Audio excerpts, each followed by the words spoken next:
ఆ చిత్రం సందర్భానుసారం ముక్కోటి దేవతల కలయికను సినీ కవి వివరించారు. అయితే ముక్కోటి దేవతలు అంటే 3 కోట్ల దేవతలు అని అందరం భావిస్తాం. సంఖ్యాశాస్త్రం ప్రకారం ముక్కోటి అంటే 3 కోట్లు. ఇది నిజమే. అయితే పురాణ ప్రముఖులు, వైదిక ఘనాపాఠీలు, ధార్మిక స్రష్టలు 3 కోట్ల దేవతలు అంటే 33 మంది దైవగణాలు అని తెలియచేస్తున్నారు. అతి పవిత్ర పర్వదినాల్లో అగ్రశ్రేణి పుణ్యప్రద పర్వదినం ముక్కోటి ఏకాదశి అనే సంగతి జగద్విధం.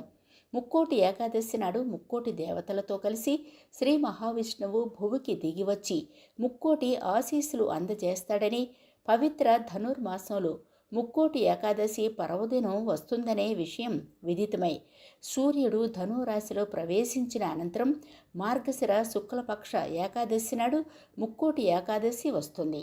ముక్కోటి ఏకాదశి సాధారణంగా ప్రతి ఏటా కొత్త సంవత్సరం ఆరంభంలో వస్తుంది. అయితే ఈ ఏడాది కొత్త సంవత్సరానికి ముందే ముక్కోటి ఏకాదశి పర్వదినం వచ్చింది. డిసెంబర్ 30న హనుమత్ సుబ్రహ్మణ్యేశ్వర ప్రీతిపాత్ర దినమైన మంగళవారం నాడు ఈ ఏడాది ముక్కోటి ఏకాదశి మహాపర్వదినం వచ్చింది. అధిక మాసాలు, తిథులు ముందుకు రాక తదితర కారణాల వల్ల పండుగలు, పర్వదినాలు ఒక్కోసారి ముందుగా వస్తుంటాయి. ఇప్పుడు ముక్కోటి ఏకాదశి పర్వదినం నూతన సంవత్సరానికి ముందే వచ్చింది. ఉత్తరాయణ పుణ్యకాలానికి ముందు వచ్చే అతి ఉత్తమ పర్వదినం ముక్కోటి ఏకాదశి అని, అమృతం హాలాహలం రెండు ఉద్భవించిన ఏకదినం ముక్కోటి ఏకాదశి అని ఈ పురాణ పర విషయాలన్నీ ఆధ్యాత్మికవేత్తలు, పురాణ గురువులు సవివరంగా తెలియచేస్తున్నారు. అయితే ముక్కోటి దేవతలు అంటే 33 మంది దేవగణాలని పురాణ పెద్దలు తెలియచేస్తున్నారు. 3 కోట్ల దేవతలను 33 అనడం ఏమిటి? ఇదే చోద్యం, ఇదేం విపరీతం అంటూ నొసలు నొక్కుకున్నా, కళ్ళు చిట్లించినా ఇది వాస్తవమే అని ఆ పెద్దలు ఢంకా బజాయించి చెబుతున్నారు. దేవగణాల కాలమానానికి, ప్రాణికోటి కాలమానానికి అధిక వ్యత్యాసం ఉంటుందని మనకు తెలుసు.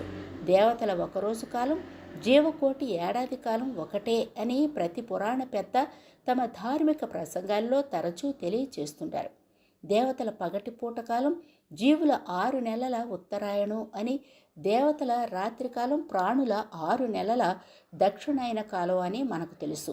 అందుకే ముక్కోటి పర్వదినం, ముక్కోటి దేవతలు, 3 కోట్ల దేవతలు ఇలా సంఖ్యాపరాన్ని తీసుకోకూడదని పురాణ గురువులు తెలియచేస్తున్నారు. దేవతా గణాలు, ముక్కోటి దేవతల విధి విధానాలు గమనిస్తే వీరంతా సృష్టి క్రమానికి ఉపయోగపడే దేవతలుగా పెద్దలు చెబుతారు. సృష్టికర్తగా బ్రహ్మ అనే విషయం అందరికీ తెలిసిందే. సృష్టికర్త అనుగ్రహంతో ప్రజాపతి, అశ్వని దేవతలు, విశ్వకర్మ ఉద్భవించారు. వీరే సృష్టి క్రమానికి ప్రయోజనకారులైన దేవతలు. ఇక స్థితికారకుడిగా శ్రీ మహావిష్ణువు కీర్తింపబడుతున్నాడు. స్థితి క్రియలో విష్ణువుతో పాటు ద్వాదశాదిత్యులు, ఇంద్రాది దేవతలు, కుబేరులు, యక్షులు ఉంటారని ధార్మిక స్రష్టలు తెలియచేస్తున్నారు. ఇక లయకారకుడైన పరమేశ్వరుడికి లయ ప్రక్రియలో సహాయకారకులుగా ఉన్నది ఏకాదశ రుద్రులు, రుద్రగణాలు, యమాది గణాలు ఉంటాయని చెబుతున్నారు. ఈ విషయాలను మరింత వివరంగా చర్చిస్తే ముక్కోటి దేవతల జాబితాలో 2 అశ్వని దేవతలు, 8 మంది అష్టవసువులు, 11 మంది ఏకాదశ రుద్రులు, 12 మంది ద్వాదశ ఆదిత్యులు ఉన్నట్టు తెలుస్తోంది. నా సత్య దసరా దస్యుడిగా పిలువబడే అశ్వని దేవతలు వైద్య విజ్ఞాన శాస్త్రాల నిష్ఠాతులుగా, దేవగణాల వైద్య శిఖామణులుగా పేరొందారు. ఇక అష్టవసువులుగా ధరుడు, ధ్రువుడు, సోముడు, అహుడు, అనిలుడు, అగ్ని, ప్రత్యూషుడు, భీష్ముడు పేరు సంతరించుకున్నారు.